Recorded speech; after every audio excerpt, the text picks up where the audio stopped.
महाभारत में जो भीम थे तो भीम के पास 10,000 हाथियों का बल कैसे आया।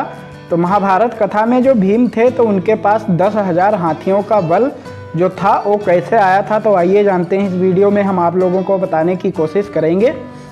भीम जो थे तो बचपन से ही ज़्यादा से ज़्यादा ताकतवर थे और अपने भाई कौरव, जो उनके भाई कौरव थे, तो उनके साथ खेलने जाया करते थे और वहाँ पर खेल खेल में वो कुश्ती लड़ जाते थे और कुश्ती लड़ते समय वो कौरवों को हरा देते थे अकेले ही।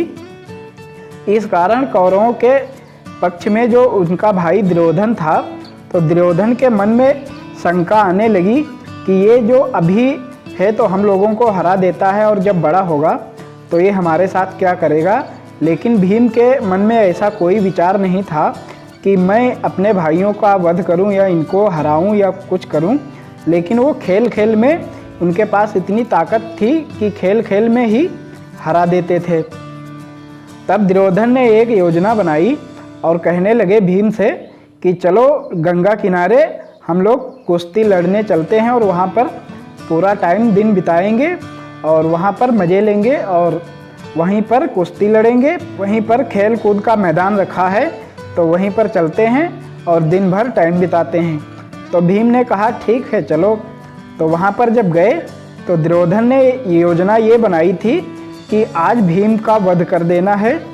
तो उससे कोई जीतता नहीं था भीम से, लेकिन दुर्योधन ने उन्हें वहाँ पर पहले तो आधा दिन तक उन्होंने कुश्ती लड़ी और वहीं पर खेला कूदा और वहीं पर बचपने में जो बच्चे लोग जहाँ पर टाइम बिताते हैं वहाँ पर खाना बनाने की कोई भी विधि करते हैं।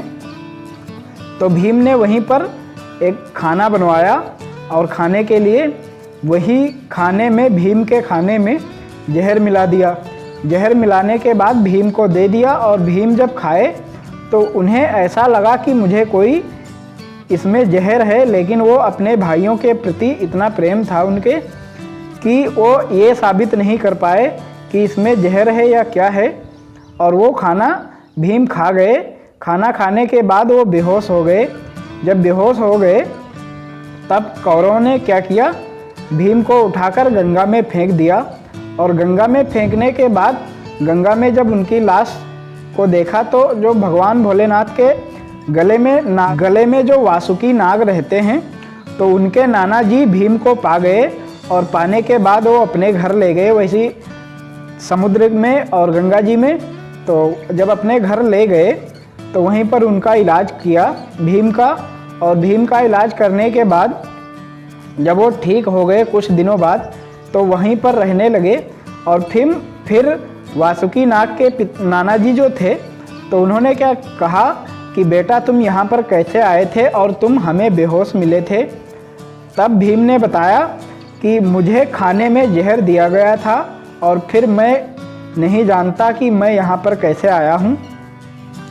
तब उनके नाना जी जो थे वासुकी नाग के नाना जी जो थे तो उन्होंने क्या किया कि अपनी शक्ति द्वारा भीम को 10,000 हाथियों का बल प्रदान किया और कहने लगे जब तुम यहाँ से जाओगे तब तुम्हें कोई भी हरा नहीं सकेगा, कोई भी युद्ध में परास्त नहीं कर पाएगा, क्योंकि तुम्हें धोखे से जहर दिया गया है और तुम्हारे शरीर में बल बहुत ज़्यादा है। तो तुम जब किसी से युद्ध करते हो तो वो तुमसे जीतता नहीं है, विजय नहीं प्राप्त कर सकता। इस कारण तुम्हें धोखे से मारने की कोशिश की गई है। तो मैं तुम्हें 10,000 हाथियों का बल प्रदान करता हूँ और जब भी तुम्हारे जीवन में कोई भी विपत्ति आएगी तो ये बल तुम्हारे काम आएगा और तुम जो भी कुछ चाहोगे वो कर सकोगे। इस कारण भीम के अंदर 10,000 हाथियों का बल प्राप्त हुआ था। नमस्कार दोस्तों, स्वागत है हमारे एक और न्यू ब्लॉग में। अगर वीडियो अच्छा लगे तो एक लाइक करें, चैनल पर पहली बार आएँ तो चैनल को सब्सक्राइब करें ताकि महाभारत कथा की अनसुनी कहानी हम आप तक सबसे पहले लाते रहेंगे।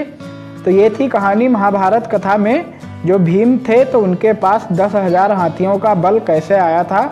तो इस वीडियो में हमने आप लोगों को बताया और कमेंट में जय श्री कृष्ण जरूर लिखें। मिलते हैं किसी अगले वीडियो में।